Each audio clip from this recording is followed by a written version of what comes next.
लेकिन इस 28 सीट में भी धर्मांतरित 10 ईसाई लोग इसमें मौजूद हैं, जिसकी वजह से आज हम लोगों का विकास नहीं हो पा रहा है। तो आदिवासी मुख्यमंत्री जो आप बैठे हुए हैं ना, अगले आने वाले समय में यही आदिवासी समुदाय आपको गौन करने का काम करेगी। कांग्रेस पार्टी जो है लगातार इस देश में आदिवासियों को छलने का काम कर रही है। 1961 में आदिवासी का कॉलम हटा दिया गया। भारत के हृदय चैनल को मेरी तरफ से इनके दर्शकों को नमस्कार, जोहार, जय धर्म।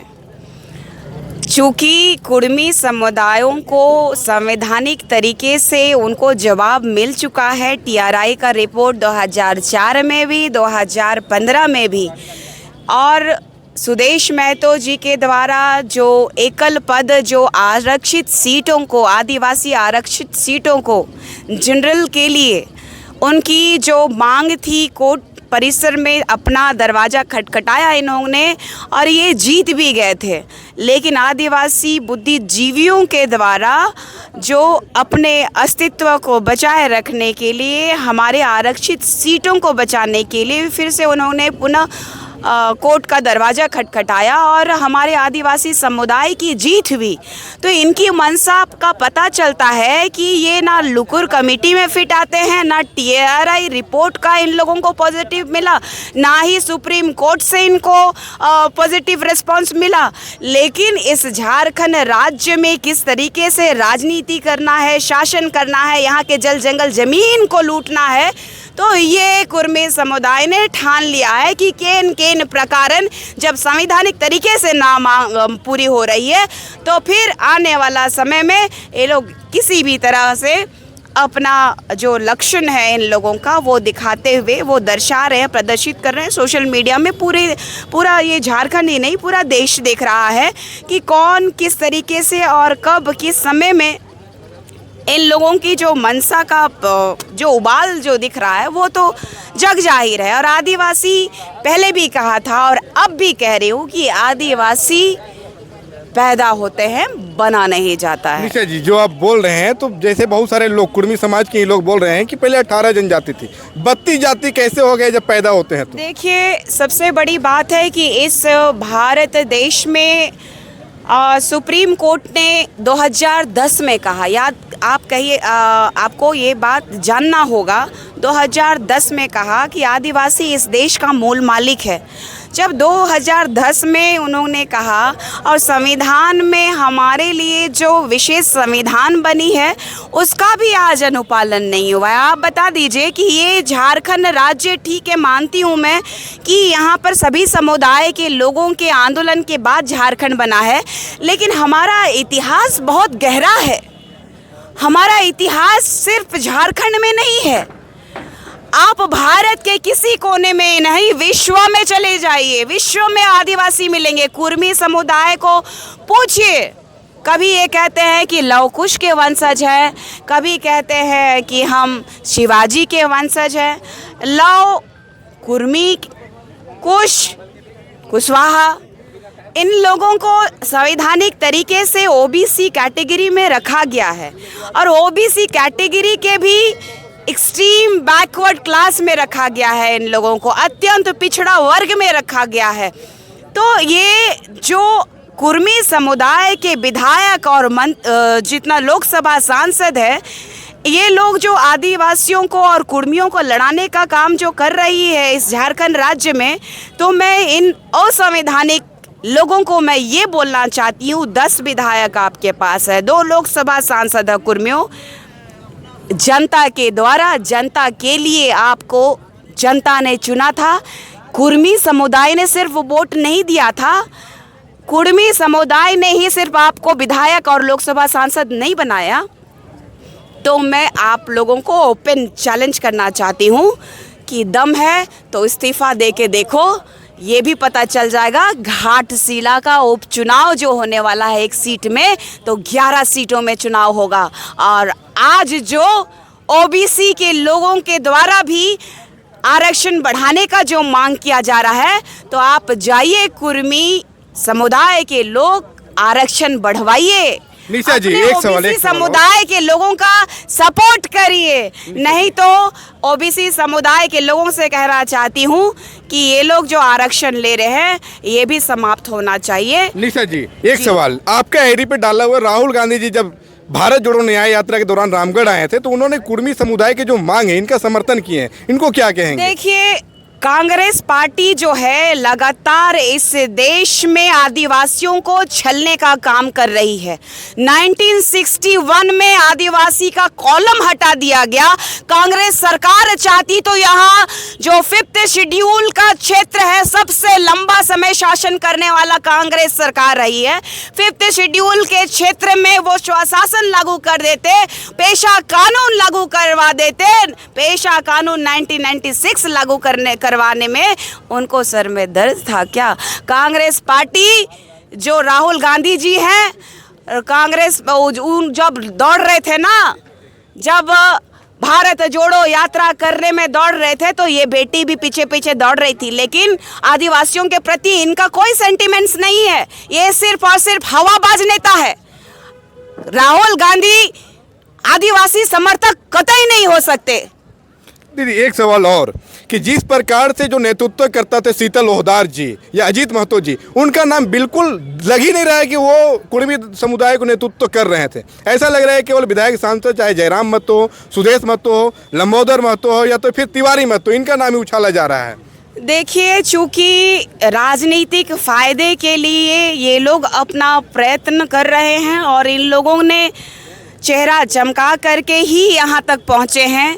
आप देख लीजिए कि कहीं ना कहीं इन लोगों की वजह से आज पूरा झारखंड अशांत है। आज पूरा झारखंड में अफरा तफरी मच गई है।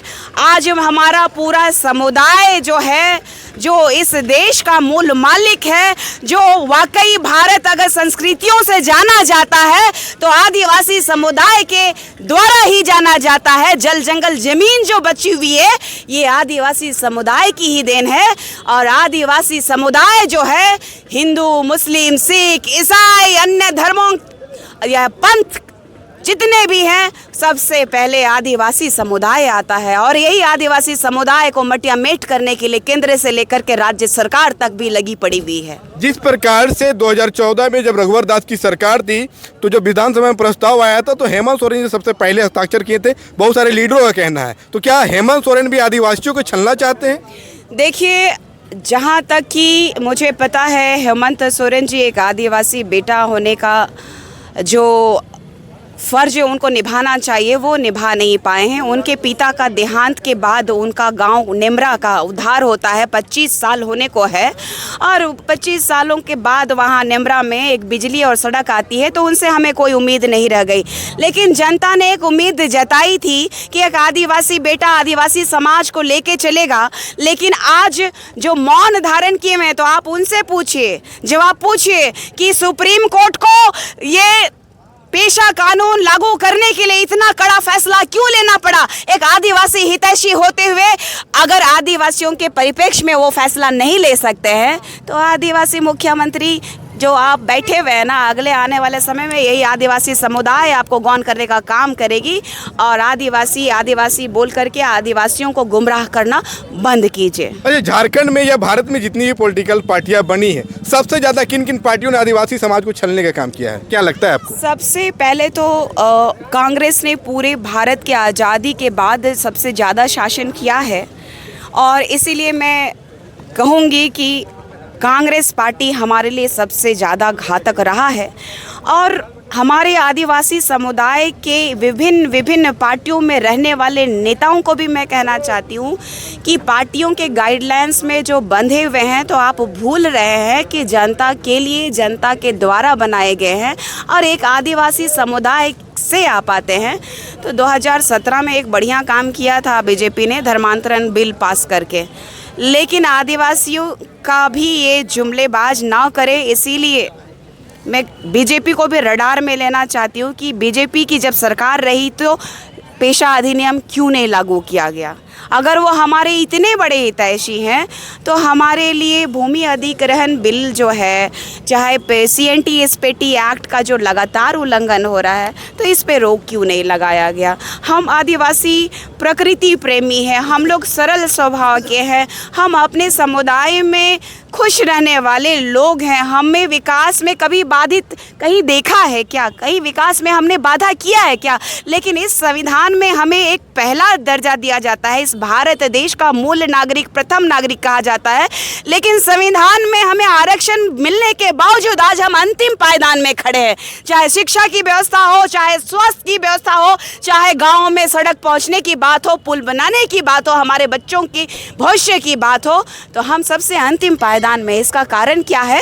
ये केंद्र सरकार को सोचना चाहिए, क्योंकि राज्य सरकार इस मामले में विफल साबित हो रही है। निशा जी, जिस प्रकार से लोहरदगा जिलों को बॉक्साइट नगरी कहा जाता है और गुमला में भी बड़े पैमाने पे बॉक्साइट निकलता है, पर लोहरदगा की जनता और गुमला की जनता धूल फाकते फाकते दामा की जैसी बीमारी हो जा रही है, गंभीर बीमारियां हो जा रही है। लोहरदगा गुमला का बॉक्साइट खत्म हो जा रहा है, पर लोहरदगा गुमला में ना बेहतर अब तक बाईपास बन पाया है, ना लोहरदगा जिला में ज़्यादातर विकास हो पाया, ना ही गुमला में विकास हो पाया है, और दोनों 5th शेड्यूल जिला है और आदिवासी भाई क्या ज़मीन पे ही खनन होती है। वैसे क्षेत्रों में पीने के लिए पानी नहीं है, जबकि 28 सांसद, 5 सांसद, 28 आदिवासी विधायक लगातार बनते आ रहे हैं और रघुवर दास को छोड़कर सारे आदिवासी मुख्यमंत्री ही बने। उसके बाद भी विकास नहीं होने का मुख्य कारण क्या है? देखिए, आदिवासी सीट जो है 81 सीटों में से 28 सीट आदिवासियों की है, जो प्रकृति पूजक रूढ़िवादी परंपरा को मानने वालों का संरक्षण के लिए उनको दिया गया है कि उनके विधायक आए और हमारी संस्कृति परंपरा, हमारे जल जंगल जमीन बच सके। लेकिन इस 28 सीट में भी धर्मांतरित 10 ईसाई लोग इसमें मौजूद हैं, जिसकी वजह से आज हम लोगों का विकास नहीं हो पा रहा है। आप जेपीसी का रिजल्ट देख लीजिए ना, 70 लोग धर्मांतरित लोग हैं आदिवासी सीट आरक्षण में। तो हमारे आदिवासी जो मूल मालिक है वो उनका कहाँ रहेगा? डिलिस्टिंग होना बहुत ज़रूरी है और सही मायने में जिसको आरक्षण मिलना चाहिए उसको मिलना चाहिए। नहीं सर जी, क्या जिसको मिलना चाहिए तो आप सुप्रीम कोर्ट का निर्णय फिर देखेंगे, creamy layer non creamy layer दे मानते हैं? नो नो नो नो, इसमें no creamy layer, no non creamy layer, क्योंकि आदिवासी समाज 1-2 नहीं होता है। आदिवासी एक ब्रांड है। मैंने कहा है कि आदिवासी में 1-2 बिल्कुल संभव नहीं है। आप ओबीसी में कैटेगरी 1-2, BC1, BC2 कर सकते हैं, अत्यंत पिछड़ा और समृद्ध कर सकते हैं, लेकिन आदिवासी में नहीं कर सकते। जी ऐसा क्यों? फिर 8 जनजाति को आदिम जनजाति कैटेगरी में क्यों रखा गया है? देखिए, सबसे बड़ी बात है कि आदिम जनजाति को विशेष ध्यान जाता है। आदिम जनजाति को विशेष ध्यान दिया जाता है, लेकिन आदिम जनजाति का आवाज उठाने वाला कौन है आज के समय में? आप बताइए ना, बिरहोरों का कौन देखता है? ये क्या बताया है? आप जंगल जाके देखिएगा। आप बोले ना बॉक्साइट की एरिया पे जाके बोले, आप बॉक्साइट आप दिखाए हैं, मैंने खुद देखा है, मैंने आपका पोस्ट भी शेयर किया है कि जो दुर्दशा आज आदिवासियों की है वो कहीं नहीं मिलेगा देखने तो उनको दुर्दशा रखने वाले आदिवासी लीडर ही तो है। तो आदिवासी लीडर्स को इस बार पता चल जाएगा कि जो आदिवासियों के द्वारा या फिर यहाँ के मूलवासियों के द्वारा जो जनता के लिए, जनता के द्वारा चुना गया विधायक जो है, अगर इस बार मौन धारण किया तो आने वाला समय में एक पार्टी बन जाएगा, बंद हो जाएगा सब लोग। आदिवासी समुदाय ऑलरेडी ब्रांड है। जिस समय आदिवासी समुदाय निर्णय कर लेगा कि इस झारखंड राज्य में किसकी सरकार बननी है, वो कभी से कभी तहस महस नहीं होगा। सब आदिवासी समुदाय लोग, जितने भी नेता, मंत्री, विधायक हैं, सब के सब खड़े रह जाएंगे, क्योंकि जब अंग्रेज हमारे गांव से गुजरते थे तब सर झुका के चलते थे। तो ये जो राजनीति का चोला पहने हुए दलाल प्रवृत्ति के आदिवासी समाज के ठेकेदार लोग की औकात पता चल जाएगी, ये आदिवासी समाज इनको बताएगा। निशा जी, जैसी प्रकार से आपका प्रतिक्रिया आया कि सारे पार्टियों ने आदिवासियों को छलने का काम किया है, तो क्या लग रहा है जिस प्रकार से जन सैलाब उमड़ रही है, झारखंड में एक नई पॉलिटिकल पार्टी की निर्माण होगी? देखिए, इसकी मुझे नहीं लगता है कोई ज़रूरत है अभी, और समाज का जो निर्णय है, आदिवासी एक ब्रांड है। मैंने कहा ना, आदिवासी समुदाय के लिए के जितने भी हमारे अगुवागण हैं, बैगा, पहान, मानकी, हमारा देख लीजिएगा पढ़ा समाज, चाहे सभी आदिवासी 33 जनजातियों में निर्णय होगा कि क्या किया जाएगा, ये समाज तय करेगा। वो निशा भगत नहीं तय करेगी। ये निशा भगत की लड़ाई नहीं है, ये आदिवासी समुदाय की लड़ाई है। क्या लग रहा है कि निशा दी और जी भी जो भी समर्थक है, क्या लग रहा है कि माइनिंग क्षेत्रों में जहाँ पर ये आदिवासी भाई रहते हैं, जहाँ शोषण होता है, इसी प्रकार से उनके हक अधिकार दिलाने के लिए आदिवासी समाज अब एकजुट होकर लड़ाई लड़ेगी? बिल्कुल, ये तो उलगुलान है। मैंने कहा ये तो उलगुलान है। आने वाला समय में सुनामी आएगी और आप देखिएगा कि अच्छे अच्छे नेताओं को और अच्छे अच्छे दलालों को कौन सा नदी में बहा के लेके जाएगी। ये लोग कहते हैं ना दामोदर नदी, तो हमारे यहाँ भी कोयल नदी है, बहा के ले जाएगा।